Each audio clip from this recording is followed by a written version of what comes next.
ಒಂದು ಸಣ್ಣ ಪಟ್ಟಣ. ದೇವ್ ವಾಸಿಸುತ್ತಿದ್ದ ಸ್ಥಳದಲ್ಲಿ. ಅವರು ದಯಾಳು ಹೃದಯವಂತ ವ್ಯಕ್ತಿ. ಅವರು ಪಟ್ಟಣದಲ್ಲಿ ಎಲ್ಲರಿಗೂ ಸಹಾಯ ಮಾಡುತ್ತಿದ್ದರು, ಬದುಕಲು ಕಷ್ಟಪಡುತ್ತಿದ್ದರು ಸಹ.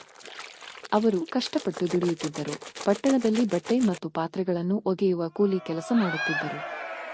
ಒಂದು ದಿನ ಕೆಲಸದಲ್ಲಿ ವಯಸ್ಸಾದ ಅಜ್ಜಿ ಅವನನ್ನು ದೂಷಿಸುತ್ತಾ ಅವನು ಹಣವನ್ನು ಕದ್ದಿದ್ದಾನೆ ಎಂದು ಹೇಳಿದರು ಮತ್ತು ಹೊಡೆಯಲು ಪ್ರಾರಂಭಿಸಿದರು. ಜನರು ಅವನನ್ನು ಬೆನ್ನಟ್ಟುತ್ತಿದ್ದರು, ಅಜ್ಜಿಯ ಮಾತುಗಳನ್ನು ನಂಬಿದರು. ಬಡದೇವ್ ತನ್ನ ಜೀವವನ್ನು ಉಳಿಸಿಕೊಳ್ಳಲು ಓಡಿದನು.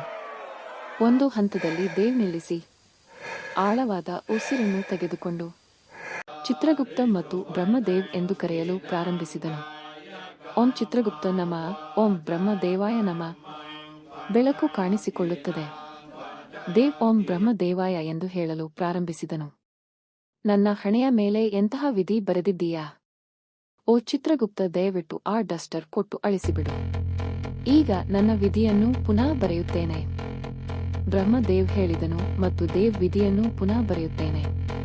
ಚಿತ್ರಗುಪ್ತನು ಹೇಳಿದನು, ನಿನಗೆ ಮೊದಲಿನಂತೆಯೇ ಗುಣಮಟ್ಟದ ವ್ಯಕ್ತಿ ಇರಬೇಕು ಎಂಬುದನ್ನು ನೆನಪಿಡಿ. ಅದು ಬದಲಾದರೆ ನೀನು ಸಾಯುವೆ. ಬ್ರಹ್ಮದೇವ್ ಅವನಿಗೆ ವಿಧಿ ಮತ್ತು ವರವನ್ನು ನೀಡಿ ಆಶೀರ್ವದಿಸುತ್ತಾನೆ. ದೇವ್ ಸಂತೋಷದಿಂದ ನರ್ತಿಸುತ್ತಾನೆ. ದಿನಗಳು ಕಳೆದಂತೆ ದೇವ್ ನಿಧಾನವಾಗಿ ದುರಾಸೆಯ ವ್ಯಕ್ತಿಯಾದನು. ಜೂಜಾಟ, ಧೂಮಪಾನ ಮತ್ತು ಮದ್ಯಪಾನ ಮಾಡಲು ಪ್ರಾರಂಭಿಸಿದನು. ಜೂಜಾಟದಲ್ಲಿ ಅವನು ಜನರನ್ನು ಮೋಸ ಮಾಡಲು ಪ್ರಾರಂಭಿಸಿದನು. ಇದು ಸ್ವಲ್ಪ ಸಮಯದವರೆಗೆ ನಡೆಯಿತು. ತನ್ನ ಹಿಂದಿನ ಜೀವನ ಮತ್ತು ವರವನ್ನು ಮರೆತುಬಿಡಿ.